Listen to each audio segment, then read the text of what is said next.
Hello ರೀ, ಎಲ್ರಿಗೂ ನಮಸ್ಕಾರ. ನಾನು ನಿಮ್ಮ ಪೂಜಾ ಮಾತಾಡ್ತಾ ಇರೋದು. ಎಲ್ಲರೂ ಹೆಂಗದೀರಿ, ಆರಾಮಿದ್ದೀರಿ ಅಂತೇಳಿ ನಾ ತಿಳ್ಕೊತೀನಿ ರೀ. ಸೊ ಈಗಿನ ಸಮಾಜ ನೋಡೋದಾದ್ರೆ ಸಣ್ಣ ಮಕ್ಕಳಿಂದ ಹಿಡಿದು ದೊಡ್ಡವ್ರ ತನಕ ಡ್ರಿಂಕ್ಸ್ ಮಾಡ್ತಾರೆ. ಅದ್ಯಾಕಂತ ಕೇಳಿದ್ರೆ ದೊಡ್ಡವರ ಮನಿ ಪ್ರಾಬ್ಲಮ್ ಅಂತ ಹೇಳ್ತಾರೆ. ಇನ್ನು ಸಣ್ಣವ್ರು ಬಂದ್ರೆ ಇಲ್ಲ ನನ್ನ ಪರ್ಸ್ನಲ್ ಅಂತ ಹೇಳ್ತಾರೆ. ಸೊ ಅಂಥವ್ರಿಗೆ ನನ್ನ ಕಡೆಯಿಂದ ಒಂದು ಸಣ್ಣ ಸಲಹೆ ರೀ, ಡ್ರಿಂಕ್ಸ್ ಮಾಡ್ತಾರೆ ಯಾಕಪ್ಪ ಅಂತಂದ್ರೆ ನೋವನ್ನು ಮರೆಯೋದಕ್ಕಂತ ಹೇಳ್ತಾರೆ. ಸೊ ನೀವು ಅನ್ಕೊಂಡಿರೋದು ಅಬ್ಸಲ್ಯೂಟ್ಲಿ ರಾಂಗ್. ಅದು ನೋವನ್ನು ಮರ್ಸಲ್ರಿ, ಅದು ನೋವನ್ನು ಹೆಚ್ಚು ಮಾಡ್ತದೆ. ಲೈಫ್ ಲಾಂಗ್ ನಿಮಗೆ ಅದು ನೋವನ್ನು ತರಿಸ್ತಾನೆ ಇರ್ತದೆ. ಆ ಕ್ಷಣಕ್ಕೆ ಅದು ಪೇನ್ನ ಕಿಲ್ ಮಾಡ್ಬೋದು, ಬಟ್ ಲೈಫ್ ಲಾಂಗ್ ನಿಮ್ಮನ್ನ ಪೇನ್ ಒಳಗೆ ಇರೋಂಗೆ ಮಾಡ್ತೈತಿ. ಸೊ ಅದಕ್ಕೆ ಅಡಿಕ್ಟ್ ಆಗೋಕ್ಕಿಂತ ಮುಂಚೆ ಒಂದ್ಸಲ ಯೋಚಿಸ್ರಿ. ಆ್ಯಂಡ್ ಅಡಿಕ್ಟ್ ಆಗಿರೋರು ಹೊರಗೆ ಬರಕ್ಕೆ ಟ್ರೈ ಮಾಡ್ರಿ. ಆ್ಯಂಡ್ ಯಾರ್ಯಾರು ಕೆಲವೊಬ್ರು ಹೇಳ್ತಿರ್ತಾರೆ, ಇಲ್ಲ ತಗೋ ಅದು ನಡೀತೈತಿ ಪ್ಯಾಷನ್ ಅಂತ ಹೇಳ್ತಾರೆ. ಅವ್ರು ದುಡ್ಡು ಇದ್ದವ್ರು ಫ್ಯಾಷನ್ ಮಾಡ್ಲಿರಿ, ಬ್ಯಾಡ್ ಅನ್ನಂಗಿಲ್ಲ.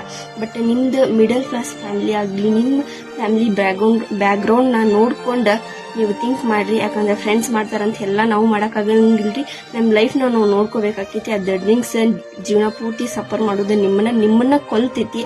ಸೊ ಅದಕ್ಕೆ ಡ್ರಿಂಕ್ಸ್ ಮಾಡೋಕ್ಕಿಂತ ಮುಂಚೆ ಒಂದ್ಸಲ ಯೋಚಿಸ್ರಿ, ಯೋಚನೆ ಮಾಡಿ ಅದರ ನಿರ್ಧಾರ ತಗೋರಿ ಅಂತ ಹೇಳ್ತೀನಿ ರೀ. ಇದು ಏನಾದ್ರು ನಿಮಗೆ ಇಷ್ಟ ಆತಪ್ಪ ಅಂತಂದ್ರೆ ನಿಮ್ಮ ಫ್ರೆಂಡ್ಸ್ ಯಾರು ಡ್ರಿಂಕ್ಸ್ ಮಾಡತ್ತಿದ್ರೆ ಅವ್ರಿಗೆ ಶೇರ್ ಮಾಡ್ರಿ. ಅದು ಪೇನ್ ಕಿಲ್ ಮಾಡಲ್ಲ, ನಿನ್ನ ಪೇನ್ ಒಳಗೆ ಇರೋ ಹಂಗೆ ಮಾಡ್ತದೆ ಅಂತ ಹೇಳಿ ನಿಮ್ಮ ವಯಸ್ಕರೊಳಗೆ ನಿಮಗೆ ನೀವೇ ಬುದ್ಧಿ ಮಾತು ಹೇಳ್ಕೊಂಡು ಅದನ್ನ ಬಿಟ್ಟು ಯಶಸ್ಸಿನ ಅಡಿಗೆ ನಡ್ರಿ ಅಂತ ಹೇಳಿ ನಾ ಹೇಳ್ತೀನಿ ರೀ. ಇದು ಇಷ್ಟ ಆದ್ರೆ ಲೈಕ್ ಮಾಡ್ರಿ, ಫಾಲೋ ಮಾಡ್ರಿ, ಶೇರ್ ಮಾಡ್ರಿ.